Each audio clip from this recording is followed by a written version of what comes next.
अखाड़े का नया बयान आ रहा है, आपको सुनाते हैं। सेना के हवाले कुंभ को क्यों नहीं किया गया, यहाँ प्रश्न विचारणीय है।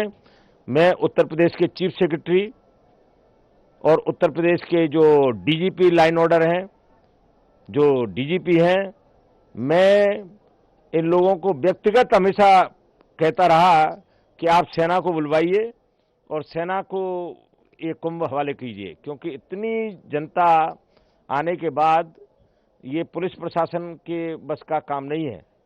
और उसका परिणाम है कि आज हमारे ऐसे ऐसे श्रद्धालु, किसी के बाप का बेटा चला गया है,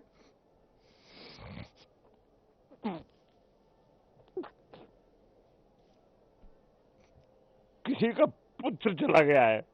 बहुत दुखद समाचार है, बहुत व्यथित हैं। मैं निरंजनी अखाड़े में जब अभी आया तो मैं अभी अपने सभी महामंडलेश्वर साथियों से कह के आया कि आप लोग यहां से ये अनाउंस मत करिए कि ऐसा हो गया है।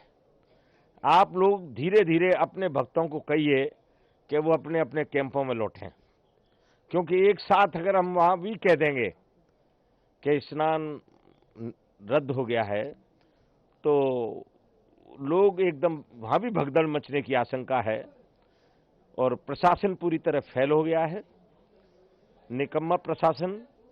सिर्फ तुष्टीकरण की नीति में ये प्रशासन लगा रहा कि कोई भी वीआईपी आए सिर्फ उसकी सेवा में लगा रहा।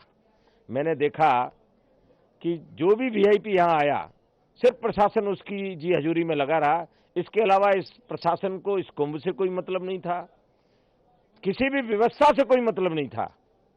और जब 25 बार हम सारे अखाड़े मिलकर कह रहे थे कि सेना के हवाले इस कुंभ को कर दीजिए, हमारे देश में सेवाभावी लोगों की कमी नहीं है, अगर ये सेना के हवाले कुंभ हो जाता तो मुझे नहीं लगता कि इतना बड़ा हादसा होता।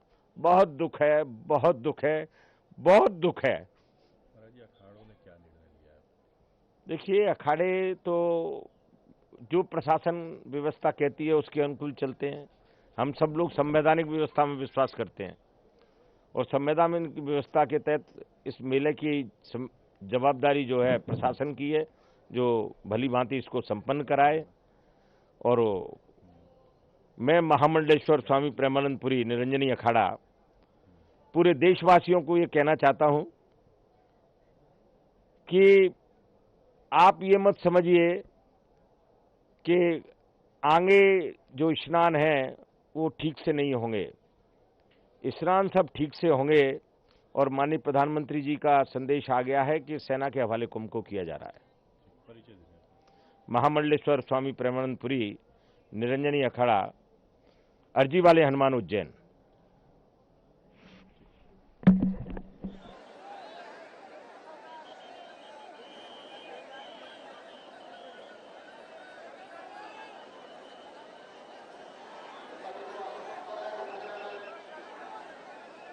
निरंजनी अखाड़ा के महामंडलेश्वर का बयान आप सुन रहे थे, जिन्होंने सीधे तौर पर प्रशासन को कटघरे में खड़ा किया है, सवाल उठाए हैं कानून व्यवस्था पर और कहा है सेना के हवाले कर देना चाहिए। सेना के हवाले कर देने की बात कह रहे हैं कि अगर नहीं संभल पा रहा है तो सेना के हवाले कर दीजिए। लेकिन यहाँ पर हम आपसे कहें, ये तस्वीरें वाकई बहुत चिंताजनक हैं जो हमें लगातार यहाँ पर दिख रही हैं। आप देखिए, जो पुलिस पोस्ट, जो हेल्पलाइन हम आपको दिखा रहे थे, जो लोगों की भीड़ में झूम रहा है लगातार, और वहां पर आमने सामने आने वाले लोग और जाने वाले लोग, जो उसमें थोड़ा सा सक्षम शरीर का है वो तो चल रहा है, लेकिन बाकी सब किस तरीके से यहाँ पर आगे बढ़ रहे हैं। देखिए, अपने अपने सरों पर, अपने अपने माथे पर अपना सामान उठाए हुए लोग जाते हुए। बहुत ही कठिन स्थिति इस समय पुलिस के सामने है। लोग जो आगे नहीं आए हैं और सुन रहे हैं हमारी बात, आज वो अपनी जगहों पर ही, अपने ठिकानों पर बने रहें। जिस तरह की भीड़ यहाँ पर बढ़ रही है उसमें उन्हें आगे नहीं आना चाहिए। अभी बल्कि जो प्रशासन की अपील है कि आप जहां पर हैं वहां पर स्नान की जो व्यवस्था है, वहां पर नदी का जो हिस्सा है, जो घाट का हिस्सा है, वहीं पर स्नान करें।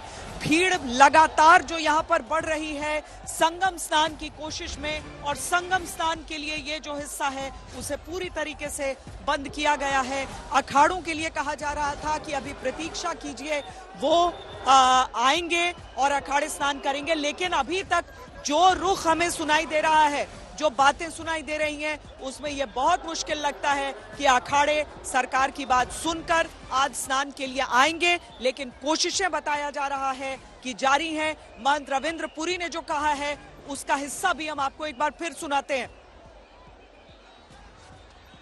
हमारा भी अनुमान जो कल हमने शाम को लगाया था, करीबन लोगों ने कहा था कि महाराज इसमें 12 करोड़ से ऊपर श्रद्धालु यहाँ पहुंच चुका है। अब इतना श्रद्धालु, कोई पक्के घाट तो यहाँ प्रयागराज में नहीं है, कच्चे घाट है, और कच्चे घाटों में से भी बहुत कम जगह जहाँ पे स्नान हो रहा है। तो इसीलिए मैं समझता हूँ ये सब हादसा हुआ है, और ये सब हम सब का नहीं। देखिए, कोई नहीं मिले जानकारी, अभी पुष्टि नहीं हुई है। थोड़ी देर पहले आपने बताया था कि आपको जानकारी न्यूज चैनल्स के माध्यम से, मीडिया के माध्यम से मिली है। प्रशासनिक किसी बड़े अधिकारी से अभी तक क्या नहीं? देखिए, हमारे जो मजिस्ट्रेट होते हैं, अखाड़ा मजिस्ट्रेट होता है, अखाड़ा सीओ होता है, अखाड़ा एसपीओ, सब हमारे पास से आए। उन्होंने हमको पूछा कि महाराज क्या करना है, क्या नहीं करना। हमने कहा कि भाई हम आज स्नान नहीं करेंगे, क्योंकि हमने इतना भीड़, इतना क्राउड जो पूरे प्रयागराज में, इसको भी हमने देखना है। क्योंकि जब हम जुलूस में निकलेंगे, हमारे साथ भी हजारों की संख्या में संत महात्मा होंगे, हमारे साथ हजारों की संख्या में बाहर से जितने भी श्रद्धालु हमारी भीड़ में शामिल हो जाएंगे, और एक क्राउड हो जाएगा। उससे भी हो सकता है कुछ गलत हो जाए, कुछ बुरा हो जाए, इसलिए हमने निर्णय लिया है कि स्नान नहीं करेंगे। देखिए, जितने भी देश विदेश, हमारे पूर्व, पश्चिम, उत्तर, दक्षिण से श्रद्धालु आई है, मैं अपील करना चाहूंगा, पूरा संत समाज आपके साथ है, पूरे अखाड़े आपके साथ है, सरकार आपके साथ है, पुलिस आपके साथ है। और जैसे जैसे आपको बताया जा रहा है कि आप कहाँ स्नान करें, आप उसी घाट पे जाएं जहाँ आपको पुलिस बता रही है, और पुलिस का सहयोग करें। स्नान करें, और जब खाली समय हो तो अपना आए और संगम स्नान।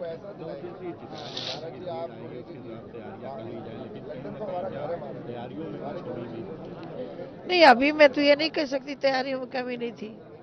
भीड़ इतनी आई है, मान लो मेरे कैंप में 2000 लोगों की क्षमता है, और आज मेरे कैंप में कम से कम 4000 आदमी आ गया।